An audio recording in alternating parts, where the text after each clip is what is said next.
There is so much conflicting information out there about health and fitness, and have you ever wondered which are fact and which are fiction? With over a decade's experience as a personal trainer, I've come across and fallen for my fair share of bro science myths. Let's save you from years of wasted progress and dispel the 5 biggest fitness myths that might be holding you back. Some of them might surprise you. Myth number 1 is that you can lose fat on a body part by doing extra exercises on that body part. This is simply not true regardless of whether or not you want it to be.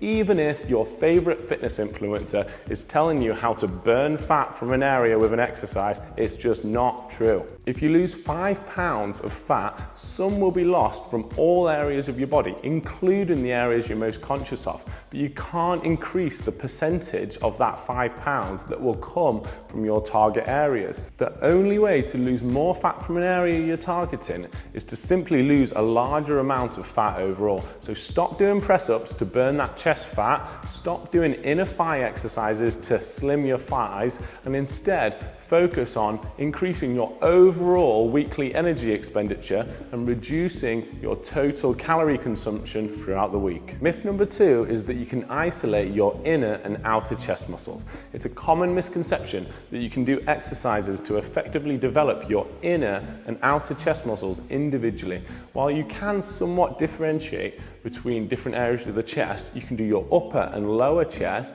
because they're 2 separate muscles, the pec minor and the pec major, which spans the majority of the chest. Isolating the inner and outer areas is not possible due to the horizontal orientation of the pec's origin and insertion, meaning they can only shorten and lengthen in those directions. Great chest development is achieved by targeting the entire muscle and emphasizing overall growth in the pecs.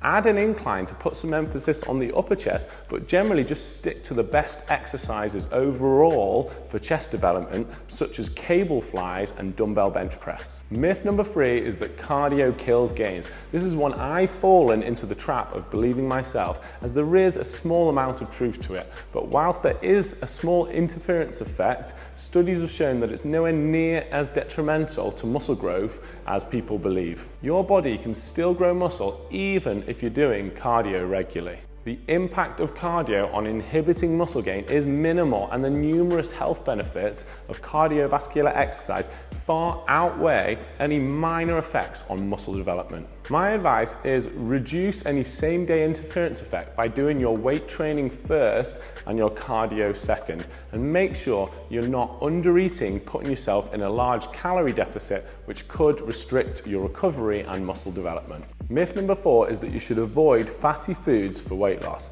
The myth that you should steer clear of fatty foods to lose weight is widespread and promoted by countless supermarket products. Many of these products just replace that fat with extra sugar, and if not used, it will just be stored as fat anyway.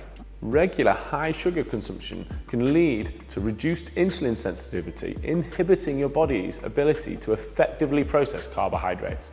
The quantity of food you consume is more significant than the proportion of carbs or fats you have. Dietary fat is essential for crucial bodily functions such as hormone production and regulation, including testosterone. Make sure you're consuming adequate dietary fats in your diet for effective and lasting results. Myth number 5 is a big one, and it's that you need to dedicate a separate workout to each muscle group. The myth that you should follow a bodybuilder style bro split, dedicating an entire workout to individual muscle groups, is widespread. This is not an optimal or practical approach for many people to grow muscle.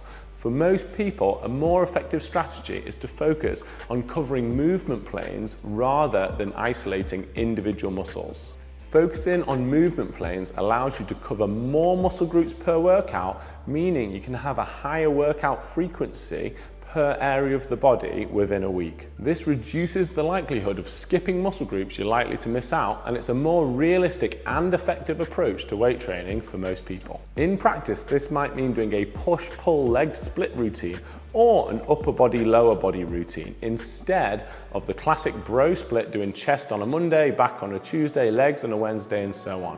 The bro split approach requires 5 to 7 workouts a week just to cover the whole body and doesn't allow any wiggle room for a busy week. The push-pull leg split means in 3 workouts you'll cover the whole body, and you could even start the next rotation of those 3 workouts, meaning you'll hit many areas twice a week. So let me know in the comments below, what fitness myths do you hear repeated all the time that simply aren't true? And thanks so much for joining me to dispel these myths. If you like the video, why not check out another one here with more fitness tips to help you get optimal results. I've fallen into the trap of believing blah blah blah blah blah.